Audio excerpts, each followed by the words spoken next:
La verdad es que nadie te prepara para ver 11 cachalotes enfrente del malecón de tu ciudad. No fue a 2000 metros de profundidad, no fue a kilómetros en mar abierto. Fue aquí, a lo mucho, a 500 metros del malecón y como mucho a 8 metros de profundidad. Los cachalotes son los odontocetos, es decir, los cetáceos con dientes más grandes del planeta. Los machos adultos pueden superar los 18 metros de largo y pesar más de 50 toneladas. Las hembras, aunque más pequeñas, siguen siendo gigantes impresionantes. Estos colosos marinos tienen una de las estructuras sociales más complejas entre los cetáceos. Las hembras y sus crías viven en grupos estables, llamados unidades matriarcales, que pueden permanecer juntas durante décadas. Los machos, por otro lado, tienden a llevar una vida más solitaria, una vez alcanzan la madurez viajando grandes distancias en busca de hembras y de alimento. Ese día fue como para mí ver al mar romper todas sus reglas. Estos animales estaban en una posición defensiva digna de un documental. Ese día definitivamente el mar me regaló uno de los encuentros más espectaculares y absurdos que he tenido con vida marina y la verdad es que ni siquiera me mojé los pies.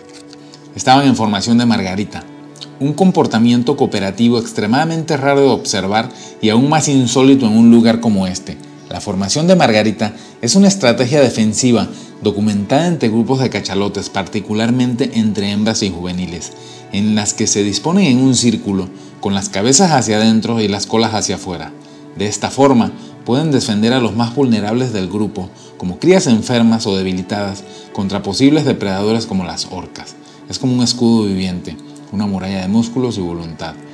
Ver esa estructura en la bahía fue como presenciar una escena arrancada del corazón mismo del océano profundo y trasplantada por un misterio insondable a escasos metros del concreto y las farolas del malecón. ¿Qué hacían allí? Nadie lo sabe. Las hipótesis van desde la presencia de una cría enferma hasta desorientación causada por actividad humana. Algunos científicos creen que estos sonidos pueden interferir con su ecolocalización, llevándolos a encallar o a desviarse de sus rutas naturales. Otros hablan de un comportamiento de escolta, en el que un grupo se organiza para proteger a uno de sus miembros en dificultad, pero no hay certeza. Me han mencionado igual que pudo haber sido un ataque de orcas, que pues, es muy probable, contando con que estos animales pues, son comunes en el área. Mucha gente suele preguntarme cuál ha sido el encuentro más espectacular que he tenido con vida salvaje, o pues bueno, en mi caso ahorita pues vida marina. Y para mí es súper absurdo decirles que el encuentro más espectacular que he tenido con vida marina, o sea, de ver algo realmente extraño, fue aquí, en el Malecón de La Paz, corriendo, un día que ni pensaba salir al mar. Los cachalotes no solo son nadadores potentes, también son campeones del buceo extremo. Pueden descender a profundidades de hasta 2000 metros y permanecer sumergidos durante más de una hora. Se alimentan principalmente de calamares, incluidos los legendarios calamares gigantes, que cazan en la oscuridad de las profundidades utilizando un sistema de ecolocalización extremadamente sofisticados. Emiten clics ultrasónicos que rebotan en los objetos y les permiten ver con el sonido. Estos clics también cumplen funciones sociales. Cada grupo tiene un patrón único, como un dialecto propio. Pues bueno, ese día fue muy especial para mí porque aprendí que el mar no tiene reglas, que por más tecnología, que por más que creamos saber todo, que por más que pensemos que lo hemos estudiado, el mar te puede dar una sorpresa en cualquier momento. Y allá estaba. Una de las características más emblemáticas del cachalote es el órgano de Spermaceti, una estructura ubicada en su enorme cabeza cuadrada que puede representar hasta un tercio del tamaño total del animal. Este órgano está lleno de una sustancia cerosa que les ayuda tanto en la ecolocalización como en la regulación de la flotabilidad. Se cree que pueden modificar la densidad del Spermaceti para descender o ascender más fácilmente en el agua. Pero si hay algo que distingue al cachalote más allá de sus dimensiones, es su papel en la cultura humana y científica. Ha sido protagonista de leyendas marinas como el mítico Leviatán y de la literatura clásica como en Moby Dick. También ha sido objeto de una intensa investigación, ya que los especialistas ven en ellos un ejemplo supremo de inteligencia animal, comunicación avanzada y estructura social. Hace unos años, en abril de 2019, estaba corriendo en esta zona del Malecón de La Paz, que es preciosa, es la parte panorámica de lo que le dicen pues el Cerro de la Calavera o la panorámica. Y pues para ser honestos, aquí es súper común ver vida marina, sobre todo delfines. es algo que es súper normal ver delfines. Los que son locales saben que pues, por el malecón y aquí en la Bahía de La Paz es totalmente normal toparte con una mancha de delfines. Y yo venía corriendo como lo hacía pues, todos los días, venía corriendo por esta zona y veo una mancha de animales y pues dije, pues son los delfines. Y yo seguí corriendo. Pero de repente algo empezó a mostrarse como extraño porque no se movían, los delfines son muy móviles. Estaban parecían como troncos apilados y estaban como aquí a 500 metros del malecón, o sea, estaban a 500 metros de acá, o sea, les muestro, era algo como así, o sea, estaban un poquito pasados del canal de navegación, de ahí donde ven ese catamarán, o un poquito más adelante. Es una zona súper bajita y pues nada, yo seguí corriendo y decía, pues han de ser delfines, o sea, pues, ¿qué otra cosa? No tienes pues qué otra cosa puede ser, lo último que me iba a imaginar yo que eran cachalotes. Yo tengo muchísimo tiempo haciendo cosas de observación de animales, en algún momento estuve en la selva, fui guía de observación de aves en la selva, entonces sé que ver es importantísimo. Y cuando yo vi ese movimiento, o sea, la verdad que me pareció muy extraño, muy fuera de la conducta de los delfines y lo seguí viendo, pero yo seguía corriendo. Y bueno, cuando empecé a verlos con más cuidado, empiezo a ver que sale como una aleta que ya no era de un delfín. Y empiezo a ver los chorros, cómo venían respirando.